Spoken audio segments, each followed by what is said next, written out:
안녕하세요, 교학교 여러분. 주기도문으로 기도하는 11번째 날입니다. 우리 한번 질문을 다 같이 한번 읽어보겠습니다. 왜 하나님이 다스리시는데 이 땅에는 하나님의 뜻이 펼쳐지지 않는 것처럼 보이나요? 하나님의 뜻이 이루어지는 것이 맞는 것일까요? 라는 질문으로 오늘 함께 기도하는 귀한 시간들이 되었으면 좋겠습니다. 우리는 하나님의 자녀들로서 이러한 질문들을 할 때가 너무나 많습니다. 하나님은 선하신데 세상은 왜 이렇게 악한 것일까? 악한 사람들이 왜 이렇게 많이 존재할까라는 질문을 품고 나아갈 때가 너무나 많다는 것입니다.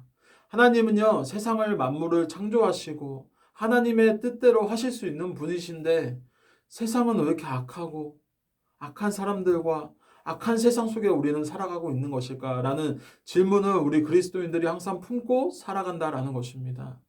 이 성경 말씀을 통하여서 성경은 무엇이라고 말하고 있을까요? 세 가지로 정리하고 있습니다. 첫 번째로 때로는 하나님은 침묵하시는 하나님의 모습들을 보게 되어진다는 것입니다. 성경 말씀에서는요, 침묵하시는 우리가 물어봐도 대답하지 않는 하나님을 보게 될 때가 많다는 것입니다. 오늘 이 말씀처럼 욥기의 말씀처럼 욥은요, 온전하고 정직한 자라고 표현되고 있습니다. 이렇게 하나님을 열심히 섬기는 욥에게 고난이 찾아왔다는 것입니다. 자녀도 잃고요, 재산도 잃고 자기가 가진 것을 모두 잃게 되는 모습들을 이 말씀을 통하여서 보여지게 되어진다는 것입니다. 이런 고난 가운데서 욥이 할 수 있는 것은 무엇이었을까요? 그저 하나님께 자신의 처지를 묻는 것이었습니다. 하나님, 제가 하나님을 사랑하는데 하나님은 왜 나에게 선한 모습이 아니라 이러한 악한 세상 속에 나에게 고난을 주셨습니까? 라는 이러한 질문들을 던졌다라는 것입니다. 그런데 흥미로운 사실은요, 이러한 질문을 던지면서 욥이 고난당하는 상황 가운데서도 하나님께 물으며 나아가는 상황 가운데서도 하나님은 침묵하시는 하나님의 모습을 보게 되어진다는 것이죠.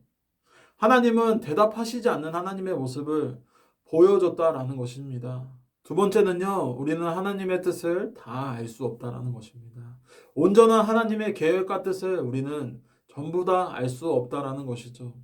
37장의 욥기에서는요, 마침내 욥이 이러한 궁금증을 위해서 질문하지만 침묵하시는 하나님의 모습을 보게 되지만요, 37장에서는 마침내 하나님께서 욥에게 이렇게 대답하며 나아갑니다. 그런데요, 그 대답은요, 욥이 바라던 그러한 대답이 아니었습니다. 자신이 원하던 대답이 하나님께서 말씀을 하시지 않았다라는 것이죠. 하나님께서 가장 처음에서 나타나셔서 하신 말씀은요, 이렇게 말씀하십니다. 무지한 말로 생각을 어둡게 하는 자가 누구였냐라는 말씀입니다. 내가 나의 공의로 함부로 판단하느냐? 내가 옳게 보이는 것대로 되지 않는다고 나에게 옳지 않는다고 말하느냐? 라는 말씀이라는 것입니다. 이와 같이 하나님께서는요, 욥에게 자신이 누구인지, 자신이 어떠한 존재인지를 설명하며 나아간다는 것이죠. 우리가 보기에는 하나님의 뜻과 계획이 무엇인지 잘 모르지만 하나님께서는요, 우리들을 통하여서 하나님의 계획과 뜻을 펼쳐 나아가신다는 것입니다. 그러나 우리가 때로는 그 계획과 뜻을 모를 때가 너무나 많다는 것이죠. 이와 같이 우리가 하나님의 뜻을 잘 알지 못할 때가 너무나 많습니다. 우리가 하나님의 계획을 다 알지 못합니다. 그러나 우리가 하나님께서 우리와 함께 하신다라는 믿음의 고백으로 나아간다면요, 하나님께서 우리를 통하여서 은밀한 곳에서 계획하고 뜻을 펼쳐 나가신다라는 것이죠. 세 번째는 바른 고백을 해야 합니다. 우리가 하나님께 질문으로 나아가는 것이 아니라요, 고백으로 나아가야 된다라는 것입니다. 우리가 하나님의 뜻을 알지 못하지만 하나님의 그 뜻을 알지 못하고 하나님의 계획을 다 알지 못하지만 우리가 온전하게 우리가 바르게 고백해야 된다라는 것입니다. 우리가 묻는 것이 아니라 우리가 믿음의 고백으로 나아가는 것입니다. 하나님께서 우리와 함께 하신다라는 믿음의 고백으로 나아가는 것입니다.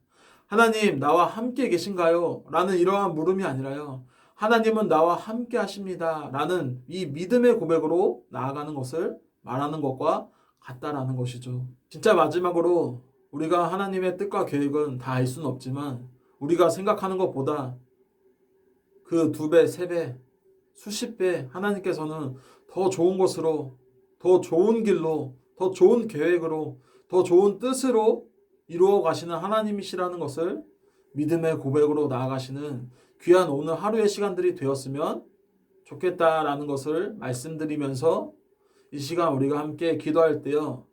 하나님의 뜻과 계획을 구하는 우리 교회학교 친구들이 되었으면 좋겠습니다. 이와 같이 오늘 하루도요. 우리가 살아갈 텐데 하나님의 뜻과 계획은 우리가 다 알 수는 없지만 우리가 생각하는 것보다 우리가 이루는 것보다 하나님께서 행하시는 놀라운 기적이 수십 배, 수천 배가 라는 것을 잊지 않는 오늘 하루의 시간들이 되셨으면 좋겠습니다. 오늘 하루를 살아가실 때 세상을 의지하며 나아가는 것이 아니라 하나님의 뜻과 계획을 구하며 날마다 기도하는 바른 고백으로 충실하게 온전한 믿음 생활하시는 우리 교회학교 친구들이 되기를 간절히 주님의 이름으로 소망합니다. 여러분 앞으로 이제 한 10일 정도의 시간이 남았습니다. 수련회를 위한 21일 기도회를 함께 하면서 이 짧은 시간이라는 만큼 함께 기도하며 나아갔으면 좋겠습니다. 이 기도로서 수련회를 준비하는 우리 교회학교 친구들이 되시기를 간절히 소망합니다.